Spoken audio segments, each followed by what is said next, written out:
Centaur, your kind of company.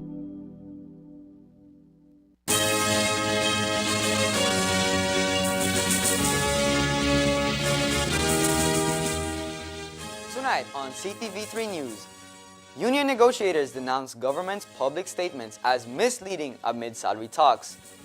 Belize Port Authority suspends controversial security contracts amid investigations. Financial Secretary warns of tough measures as teachers' protests intensify, hitting at higher taxes. And Belize parliamentarians engage in 3-day post-election seminar to enhance legislative skills. These are some of the stories we have for you tonight in our newscast for Thursday, June 5th, 2025.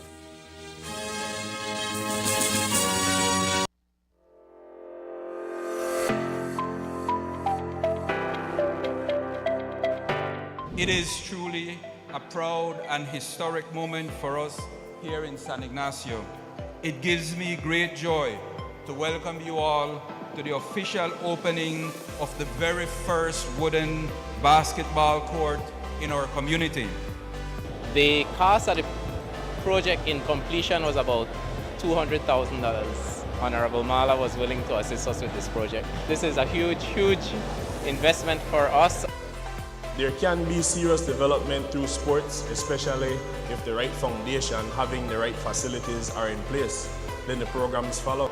We can't put the carriage front of the house by having the programs, but we only have outdoor facilities. Belize rain 6 months out of the year, and having outdoor facilities is just not enough. Our focus is going to be on education because that's a part of using sports as a vehicle to get as many of our athletes to international schools to play football, basketball, volleyball, track, whatever it is. The other thing is health. 33% of our people are afflicted by diabetes, hypertension, or some ailment like that. And those things can be prevented. So we want to create again the facilities where people can go exercise, have fun.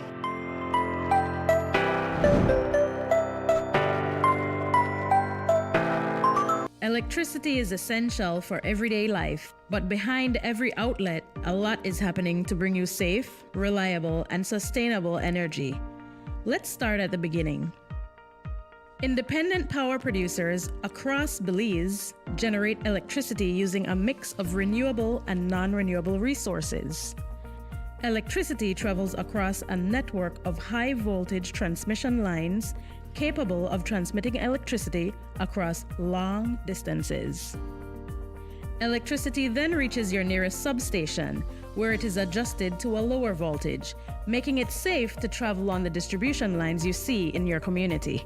From there, electricity makes its final journey from the distribution lines to your home, providing you with safe and reliable power when you need it.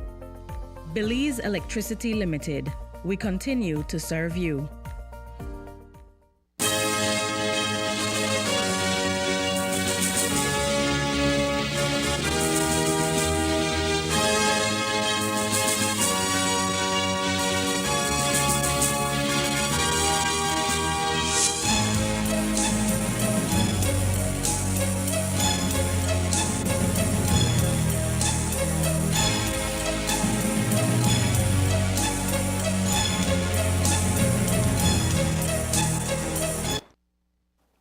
Good evening.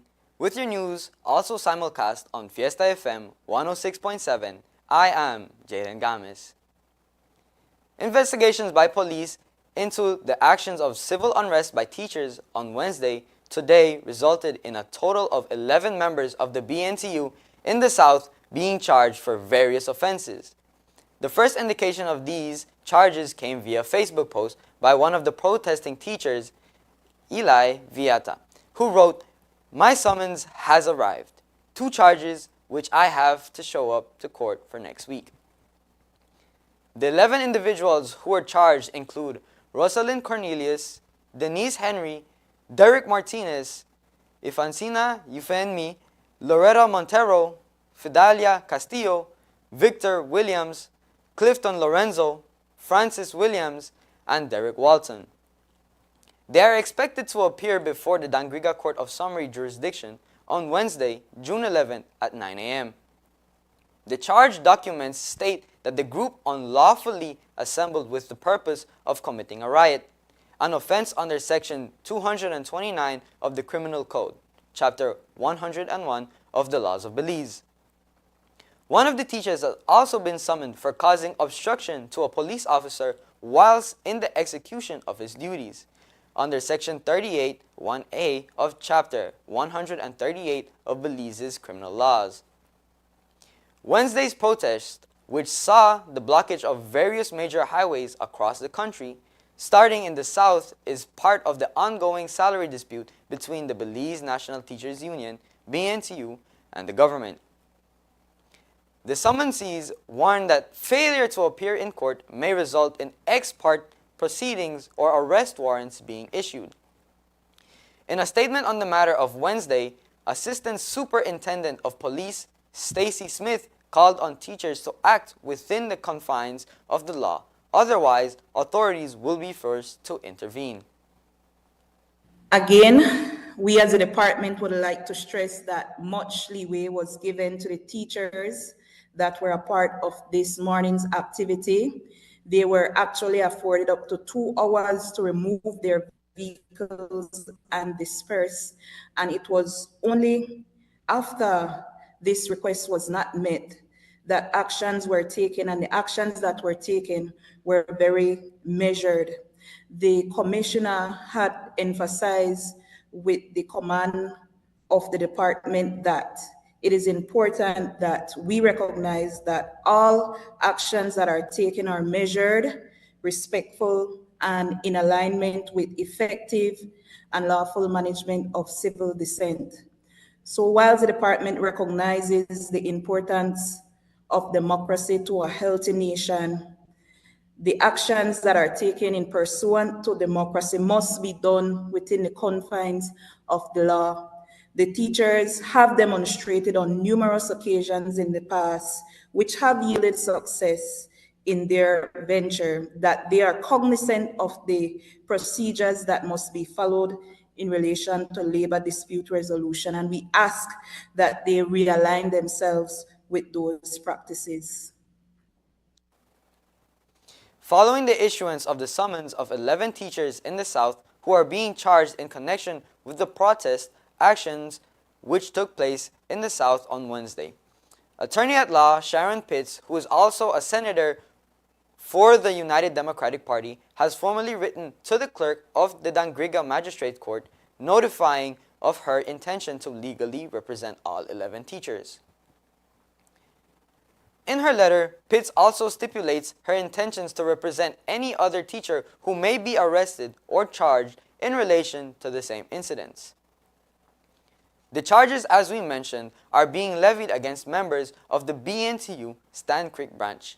However, similar coordinated protest actions were also seen in various areas across the country. At this time, the police department has made no indication if it plans to charge anyone else in connection with Wednesday's road blockages. While the teachers seem to be escalating protest actions as was seen across the country on Wednesday with the road blockages, today the Financial Secretary Joseph Waite added a grimmer outlook on the ongoing situation. Echoing the words of Prime Minister John Briceño, the Phoenix says that the government simply cannot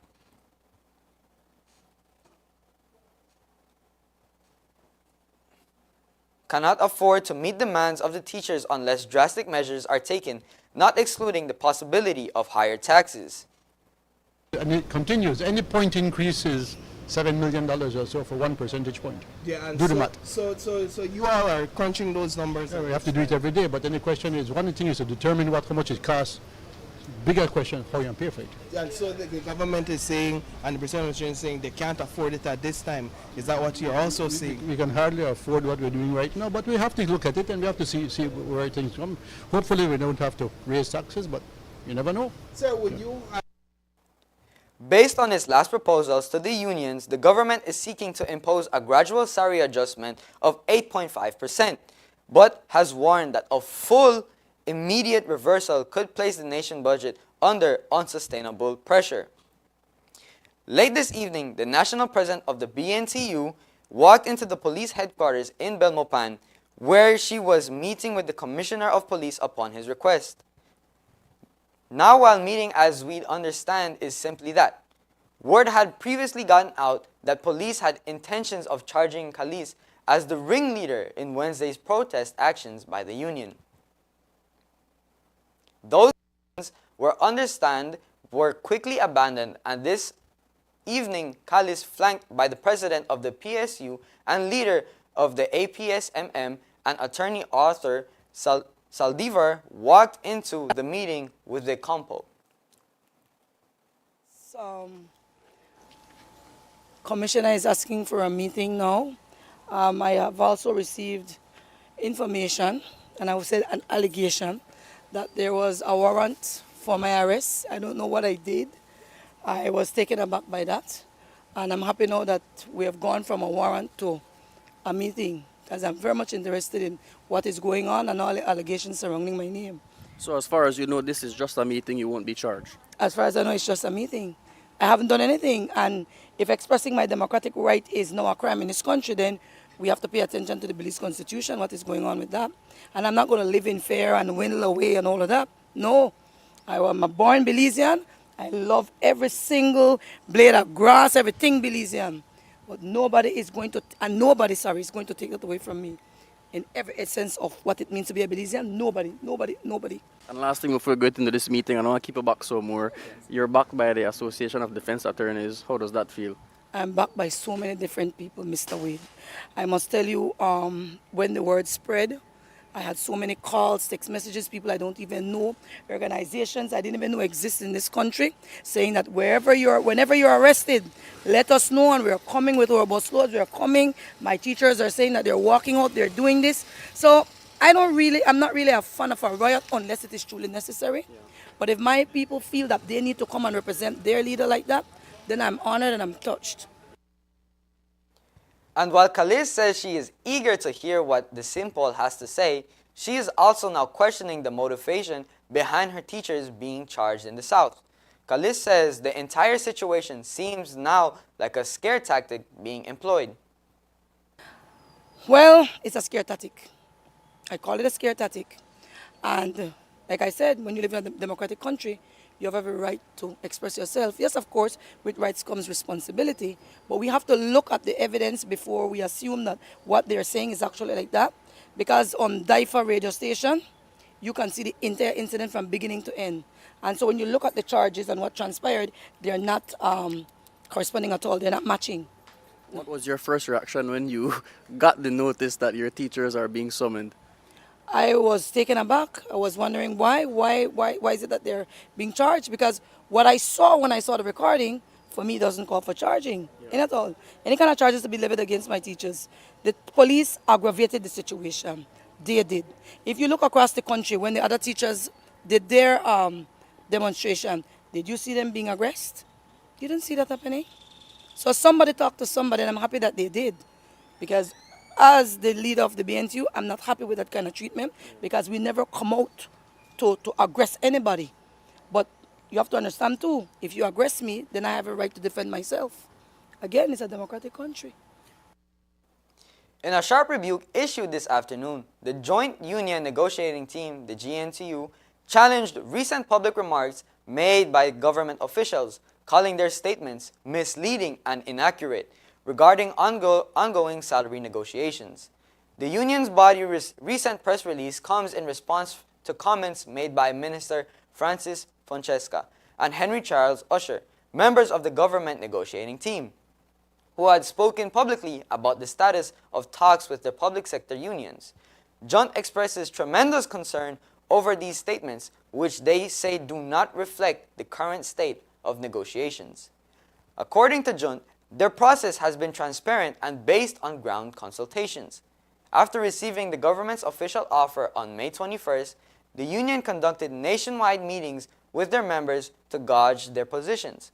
Following these consultations, the union representatives formally rejected specific points of the government's proposal, namely points 4 and 5, pertaining to the preferred method for salary adjustment and the restoration of increments. This rejection was formally communicated in writing on Saturday, May 31st, 2025. Despite assertions in the media by Minister Francesca and Usher suggesting ongoing dialogue or counteroffers from the union, Joint classified that up to today's date, Thursday, June 5th, 2025, they have not received any response or counteroffer from the government. For context, here are both Francesca's and Charles' comments. As a government, we've always acknowledged and respected the right of the BNTU to advocate for better terms and conditions for their membership. That is their role, that is their mandate given to them by their membership. So we respect that, we acknowledge that. But we have put in place a structure, a mechanism that has been in place for some time for us to negotiate and discuss these issues. So on May 13th, we had a meeting between the Junta and government negotiating team. At that meeting, which I believe was very productive, a very positive, a very respectful meeting, the government made certain proposals to the Junta, the joint unions.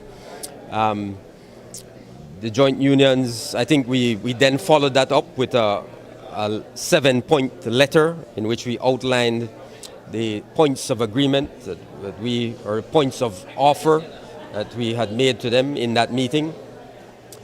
I should point out for the benefit of the public that we are agreed on 6 of the 7 points. We are in agreement on 6 of the 7 points.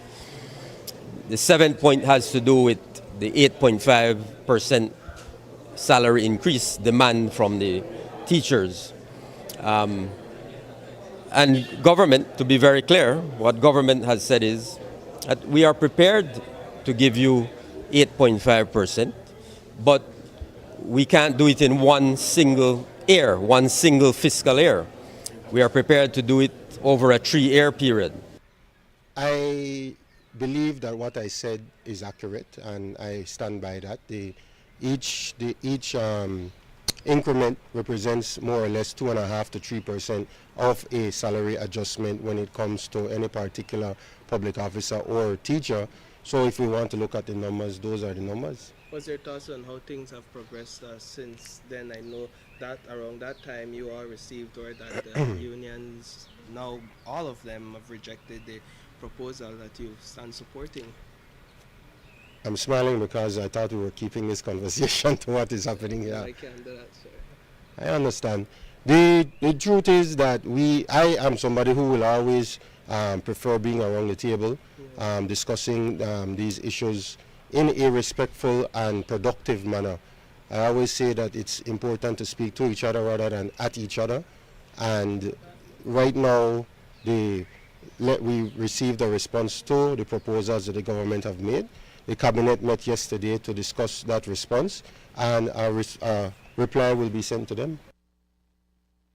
Coming up next, government and KHMHA Workers Union hold fruitful talks on pension benefits amid ongoing negotiations. Stay tuned. Attention farmers, the New World screwworm is a serious threat to livestock, pets, wildlife and humans. It causes yield losses, damages the quality of meat and skins, and can even kill them if left untreated. Check your animals daily. If you see any wounds on them, treat them immediately. Prevention is key. Apply approved healing and fly repellents to the navel of newborn animals after dehorning, ear tagging, or any other practice that leaves wounds on your animals to ensure your animals' well-being. If you notice worms in unusual wounds, report them immediately. Call Baha at 824-4872 or text or WhatsApp 670-7003 or call your nearest Ministry of Agriculture office. And don't forget, never transport or receive animals with injuries. Together, we will prevent the spread of this dangerous disease. This message was brought to you by Baha, OIRSA, AICA, USDA, and the Ministry of Agriculture, Food Security and Enterprise. Every smile, every hug, every step our children take is a precious gift. For 50 years, vaccines have been the shield protecting those moments. saving 6 lives every minute around the world. That's 8,000 lives a day. Thanks to Vaccination Week in the Americas, 1.2 billion people have been vaccinated across more than 40 countries. In 2024, we celebrated 30 years without polio and reaffirmed our region's status as measles-free. But there's still more to do. For 2030, PAHO has set the goal of eliminating more than 30 communicable diseases. This goal is about caring for our future and for our communities, our health systems, and boosting socioeconomic progress. One of our top priorities is to become the first region in the world to eliminate cervical cancer, a disease that took more than 40,000 lives in 2022 alone in the Americas.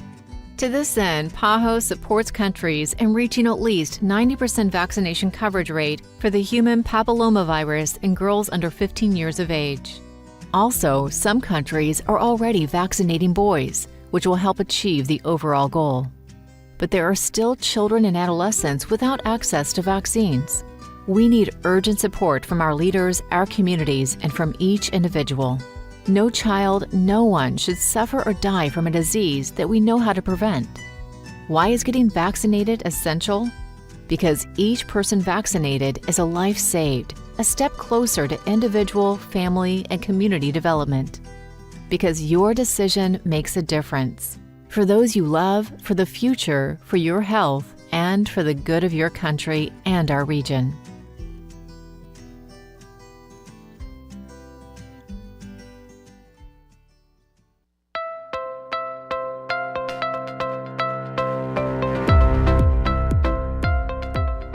Today we stand at the threshold of progress, having witnessed the physical transformation of this laboratory into a cutting-edge facility that will enhance healthcare services in Belize. This is an initiative that marks another key achievement of the European Union-funded Health Sector Support Program Belize Project, one of the largest health sector initiatives in the country.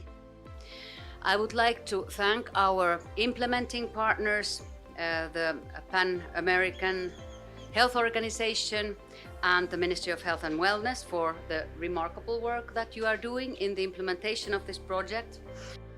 With a total investment of over $1.1 million, including the installation of solar panels in the coming months, the Central Medical Laboratory now stands as a model of smart health infrastructure. These improvements go far beyond aesthetics. They address years of structural deterioration, fire damage, and operational limitations. From mold remediation and advanced air systems to new safety features, upgraded electrical and water systems, flood risk mitigation, energy efficient fixtures, and even an expanded working space. This facility now reflects the standard of care and preparedness that Belizeans deserve.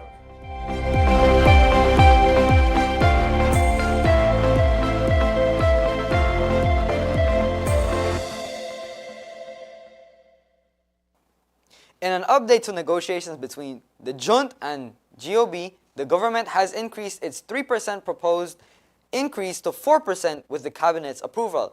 This new offer comes with conditions including a contributory pension scheme at the retirement age being adjusted to age 60. A letter was sent to the joint unions today indicating the same phased approach but with 1% adjustment from the initial proposal. In the letter, Cabinet emphasized its commitment to responsible fiscal management and the need to balance wage demands with critical public programs such as free education, national health insurance, housing for the poor, and citizen security. It noted that an 8.5% increase would have added nearly $60 million annually to the wage bill in perpetuity, a cause the government deemed unsustainable given its ongoing commitments. In a recent development, Cabinet has approved a 4% salary increase effective October 1st, 2025, an additional increment at the start of 2026-2027 fiscal year, a further 4.5% salary increase, and an additional increment, and a second increment to be phased in over the subsequent 2 fiscal years. There are some conditions to these proposals, including the implementation of a contributory pension scheme to be implemented for new government workers, including an increase in the retirement age to 60, starting October 1st, 2025. A similar scheme for existing workers will follow as soon as feasible, pending a comprehensive salary review. Another contingent is a mutual agreement on measures to achieve cost savings and boost government revenue, as well as the implementation of appropriate measures to link salary increases and increments to satisfactory job performance. In its proposal, the government underscored that increasing the wage bill without considering these broader financial commitments would jeopardize its ability to fund vital public services and directly threaten the nation's fiscal sustainability. The Belize Airport Authority, BAA, has announced the immediate suspension of security service contracts awarded to 2 companies, iSecurity and 4Diamond, following a recent Board of Directors meeting. The move comes as newly appointed board initiates comprehensive investigation into the procurement procedures and due diligence process associated with these contracts, which were awarded during previous administrations. In a public statement, the new chair of the BAA emphasized the importance of integrity and transparency in the authority's operations. The Belize Airport Authority is dedicated to upholding the highest standard of governance, the chair stated. After careful examination, it appears that proper procedures may have not been observed in the award of these security contracts. The board has taken swift action to rectify this matter and ensure that all future contracts are awarded in full compliance with Belizean laws and best practices. The board has directed legal counsel to provide an official legal opinion on the validity of the contracts in question. Until that review is complete, all payments related to these agreements have been suspended with immediate effect.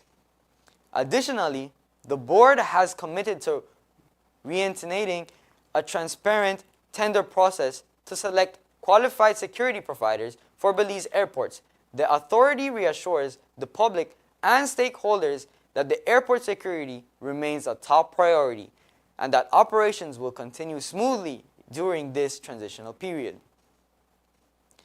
The controversial service contracts have also brought to light clarifications from Minister Thea Garcia Ramirez, who was the general manager of the Belize Airport Authority when the contracts were signed. In a statement issued today, she refuted any allegations of misconduct, emphasizing her non-voting status on the board and her lack of authority to sign contracts on behalf of the BAA. I have carefully followed the news concerning the security contracts, Minister Ramirez stated. My position on the BAA Board of Directors was that of a non-voting member. I did not sign any contract of security services on behalf of the BAA and have never held the authority to do so. The concerns I have expressed have been documented and communicated directly to the board, and I have consistently advised the organization to ensure proper vetting and legal review of all contractual documents. Ramirez also highlighted her commitment to accountability, noting her recent election to public office in Corozal Bay and reaffirming her dedication to transparency. The National Assembly is currently hosting a 3-day post-election seminar with support from the Commonwealth Parliamentary Association. In this seminar, Belize's parliamentarians will receive updated training on how to best fulfill their duties in both the upper and lower houses. As one of the senior parliamentarians in attendance at the seminar in Belmopan, Minister Henry Charles Usher says he looks forward to sharpening his skills and better serve the people of Belize. The Commonwealth Parliamentary Association has been a good partner for our own parliament. I know Speaker Valerie Woods has developed quite a relationship. She sits on the board. I think the President of the Senate either formerly sat on the board or currently sits on the board as well. So it's important for new and returning parliamentarians to be able to benefit from some of these sessions. It's a 3-day course going through different aspects of parliamentary life, different aspects when it comes to representation, when it comes to standing orders, when it comes to even being a representative of the people. And I think it's important. I'm here both as the Minister of Public Service and as the Parliamentary Whip for the government side. I thought it was important for me to be here and to at least stay for a few of the sessions. We sit in the House because of the people. I am proud to represent the great people of Fort George, so I have to take every opportunity that I can to express my appreciation to them, for thanking them for giving me the opportunity to speak on their behalf. But the Prime Minister has also assigned certain portfolios to me as Minister of Public Service, Governance and Disaster Risk Management. So it is my duty to also speak on those different portfolios, to speak about what has accomplished over the past year, what we hope to accomplish this upcoming fiscal year, and to give updates to the public. No, I think that's important. When we sit in the House of Representatives, we sit there representing people, yes, but we also sit there to get the work of government done, to get the job of our different ministries done and accomplished. So it's important to be constantly giving these updates to the public. Do you have any thoughts on the conversation about separating the two because of how much political influence is in being an era representative, separating the two where ministers are selected from a different pool of people? Well, that would completely change our system of government, and the Westminster system has served Belize well, I believe. I think there are different tweaks that can be made to improve our system, but to have a radical change such as what you're suggesting is one that would take a lot of a lot of thought, and certainly the people of Belize would have to have a say whether they want to see that. I think it is expected that your representative, when you vote for someone, has the opportunity to represent you not only in your constituency but in a particular ministry. So I think that is where we have grown up in, we are used to, and to change that now would be very difficult, I believe, and it would certainly be something that the people would have to vote on. The 3-day session is being led by the Commonwealth Parliamentary Association, with the main goal to offer a chance to share experiences, tackle challenges, and learn how to shape stronger policies for the country, particularly for newer parliamentarians. So the CPA, or Commonwealth Parliamentary Association, is a membership-based organisation which represents parliaments in the Commonwealth. We have over 180 members, so that includes national jurisdictions like Belize, but also subnational territories across the Commonwealth, hence the large membership. We offer a range of support and programmes and networking opportunities for parliaments, parliamentarians and clerks, including the seminar that we're delivering this week. We are over 100 years old, and we've evolved through the history of the Commonwealth itself and the various stages that the Commonwealth as an entity has gone through, and the CPA as part of that has evolved as well in terms of how we work with our member parliaments. Tacy Tiger Panton, Belize's first ever female leader of the opposition, says her participation in the seminar helps her to zone in on her new role, which marks a significant milestone for women in politics.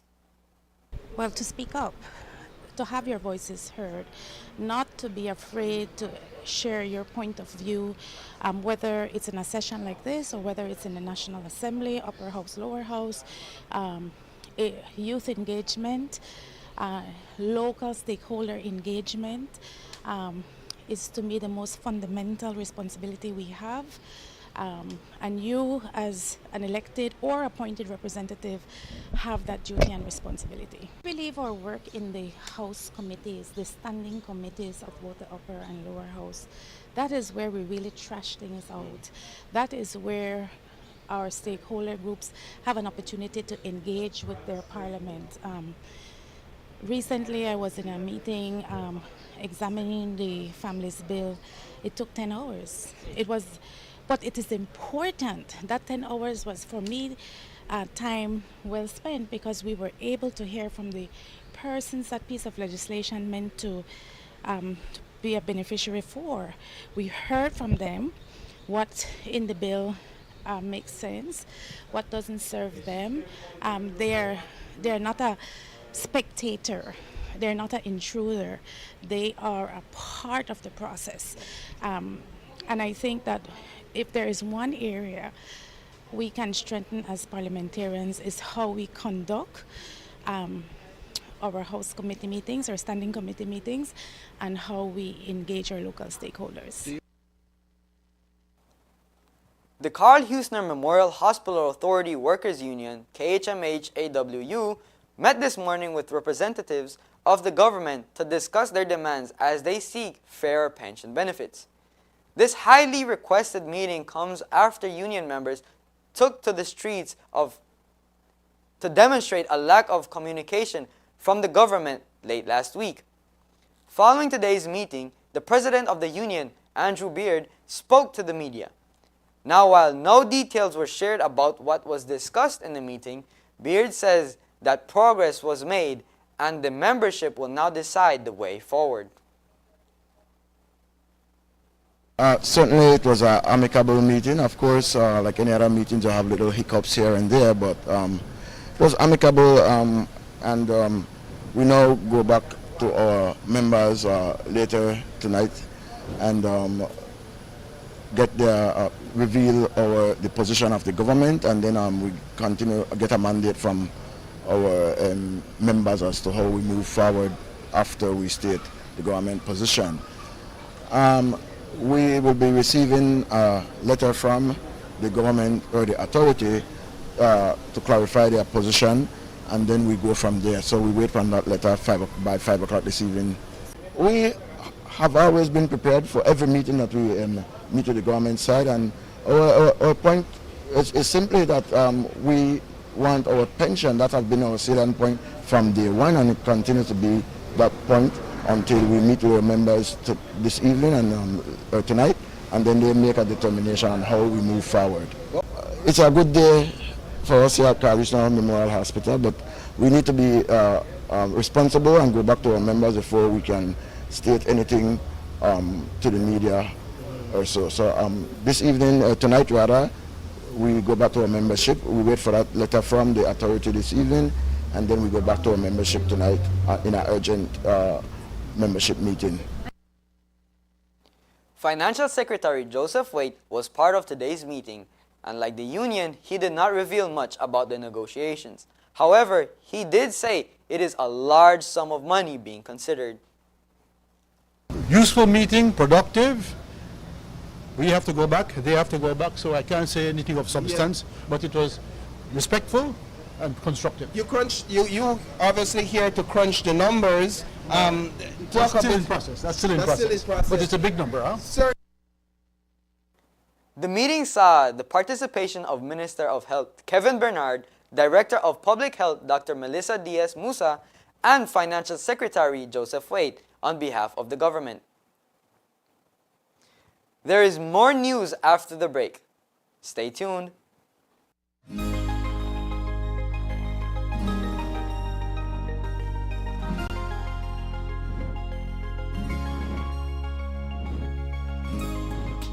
We are here at Highland Estates today to deliver 50 newly constructed studio homes to well-deserving families.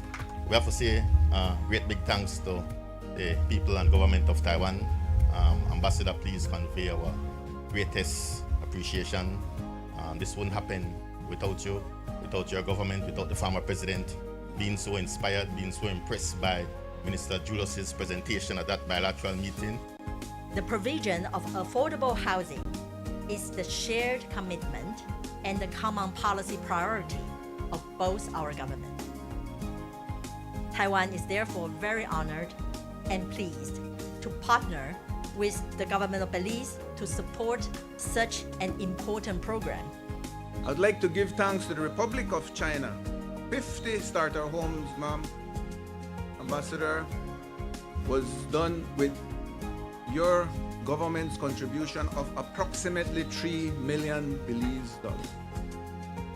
In addition to that, MIDH came in with our resources and we did the clearing of the bush. We did the surveying and the filling of the lot of a cost of approximately $500,000. Then we worked in collaboration with the utility companies to get some discount, and we managed to bring the cost of bringing power and water here for a cost collaboratively of $500,000. I'm glad for this and I really appreciate it. This is for my children. This is something that I was like hoping for, longing for. In 10 years, probably in 5 years, when you come back here, you're going to see it totally different. You're going to see some people that have added to their homes. You're going to see more homes being built. We, those that are being blessed and have the opportunities, we take these things for granted, but it's not. These are the things that really start to make people's lives better and give them a sense of purpose.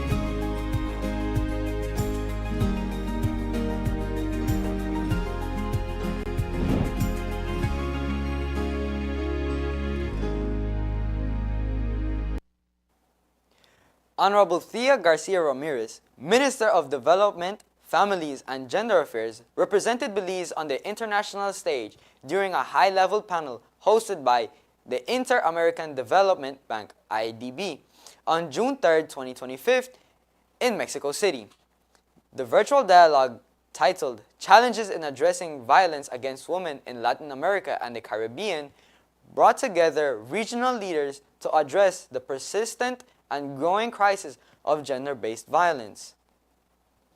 Minister Garcia Ramirez joined a distinguished panel of female leaders, including First Lady Anne-Marie Davis of the Bahamas, Marcia Lopez, Minister of State for Women, Brazil, Patricia St. Jean, Minister for the Status of Women and Women's Rights, Haiti, Cynthia Figueredo, Minister of Women, Paraguay, and Olivia Grange, Minister of Cultural, Gender, Entertainment and Sport, Jamaica. The panel was moderated by Diana Rodriguez Franco, Special Advisor on Gender and Diversity in the Office of the IDB President. During the discussion, Minister Garcia Ramirez highlighted the urgent need to address the intersection of domestic violence and organized crime in Belize.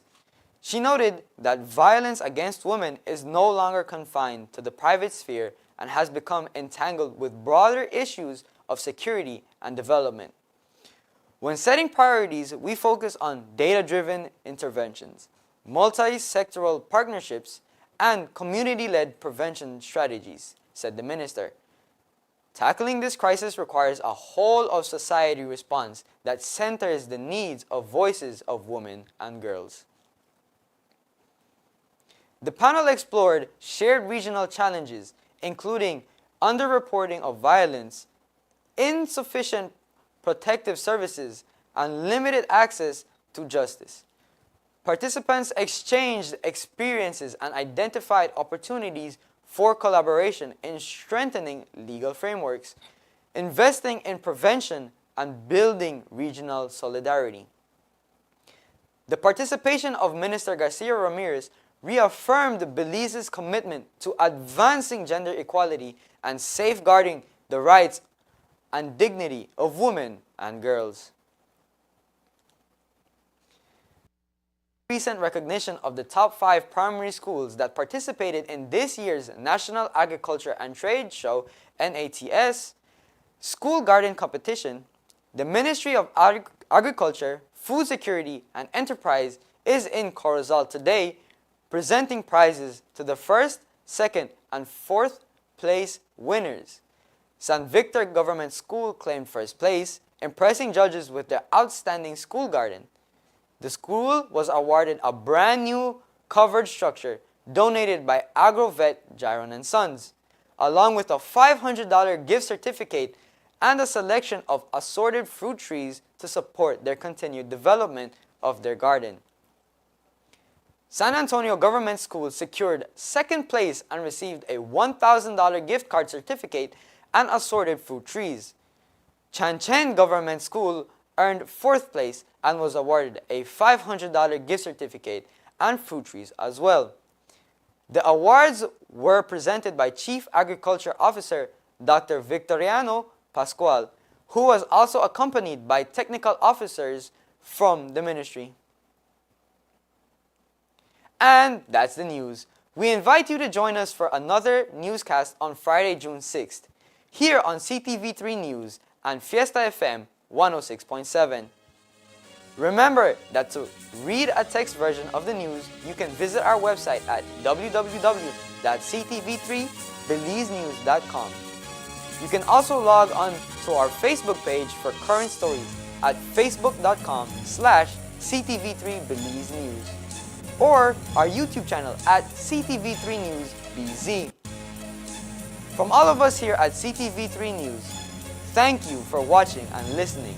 Good night.